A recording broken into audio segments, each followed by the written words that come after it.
Alright guys, let's talk about another slasher that I just watched for the first time, which is Popcorn. And I've been wanting to see this one for a while because, like I say with most of these horror movies that I've seen recently, like slashers especially, that are more obscure and vague and took me a while to see, I like the fact that with these kind of slasher movies, the thing that really draws me to them is the posters, and the poster right here for Popcorn really stuck with me, so I wanted to see this one.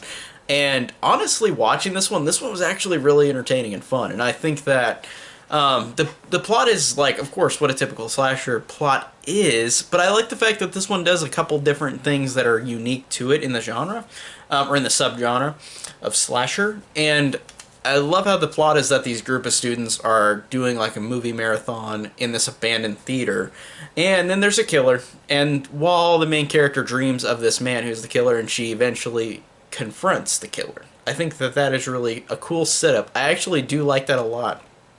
Um, I love how the killer too kills with movie items, like from the movies. Like I think that's really cool.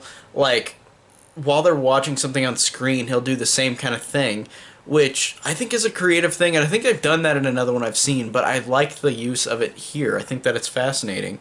I like how they're watching like B movies, like where there's a giant mosquito, and then like they're watching it on the screen, like a guy's like being like all his blood's being sucked out of from a mosquito, like a giant mosquito, like in the car, and it's funny because then in the actual theater, like somebody gets impaled with a giant ass mosquito that's like a prop, but it gets impaled with it. I think that's really cool. And I also like there's a thing with an electric chair that makes sense with that movie that they're watching at the time. And I like that integration of using horror weapons like that are connected to the movie that they're watching at the same time. I think that's pretty cool and pretty creative. Um, and there's an interesting twist that I liked that I won't spoil here.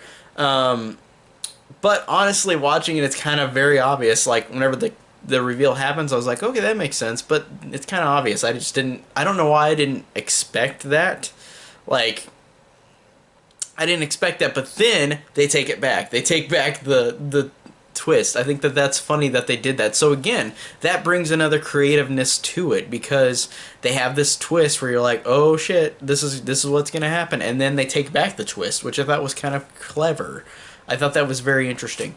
And I don't know, I thought that this one did a good job of being fun and just entertaining. And as a slasher on rewatchability, I don't know if this is very high, but still, I think that this one is fine enough, and I think that the characters are fine enough. I think that the kills are okay enough, even though they're not super violent, because it seemed like this feels like a direct to like VHS movie.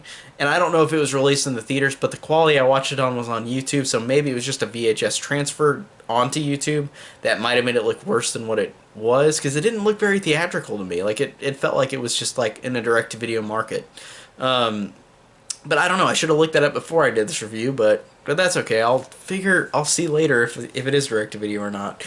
But it came out in 1991, so maybe because 1991 had a lot of those. So yeah, Popcorn I thought was an entertaining time overall. I enjoyed it. I thought that there were some good things and clever things about it. So that's my review on Popcorn.